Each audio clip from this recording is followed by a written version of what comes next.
আচ্ছা, কি রান্না হচ্ছে? আজকে রান্না তো হবে রুই মাছ দিয়ে উচ্ছে দিয়ে তরকারি। আর চুনো মাছ আছে, চুনো মাছটা দিয়ে আমি একটু দেখি কি করবো, এখনো ঠিক করি। চলো তাহলে দেখা যাক একটু। চলেন চলো।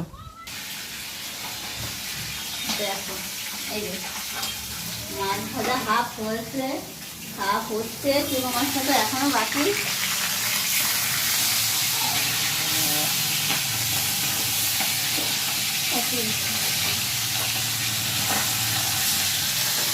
তো সুন্দর। দেখো মাছ দিয়ে আর কি দিয়ে রান্না করবে? এইখানে কাটাই আছে, দেখো উচ্ছে আলু কাটা আছে, কোনো দূর নেই অবশ্য, এইখানে সাইডে কেটে সব কিছু হয় না। তো আজকের ভিডিওটা রান্না বান্না, আজকে বেশি কিছু করবো না, কালকে অনেক কিছু করবো, কালকে তোমাদেরকে অবশ্যই দেখাবো। কালকে অনেকগুলো রান্না করবো, ইচ্ছা আছে, জানি না কতগুলো করতে পারবো, মানে 12টা 12:30টার মধ্যে করতে হবে, তো চেষ্টা করবো। কালকে অনেক রান্না বান্না করবো, ইচ্ছা আছে। কালকে যাচ্ছে দুটো রান্না, একটা রুই মাছ দিয়ে করবো আর একটা চুনো মাছ দিয়ে ঝাল হবে।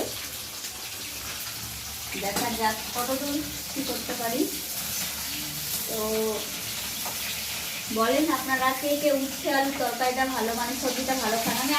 আমরা প্রায় উচ্ছে আলু দিয়ে করি অবশ্য, তো ভালো লাগে, গরমে খেতেও ভালো, গরমের সময় খেতে ভালো, কিন্তু আমাদের এখানে ঠান্ডা, অসুবিধা নেই, কিন্তু আমরা খাই না, গরম বা ঠান্ডা বলে কথা না, যেটা ভালো লাগবে সেটা খেতে হবে, যেটা অপছন্দ সেটা গরম ঠান্ডা বলে যে খাওয়া যাবে না তা নয়।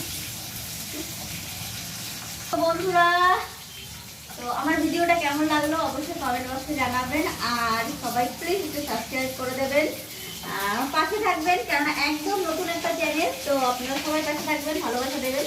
তো আজকের মতন এখানেই শেষ করছি, টাটা।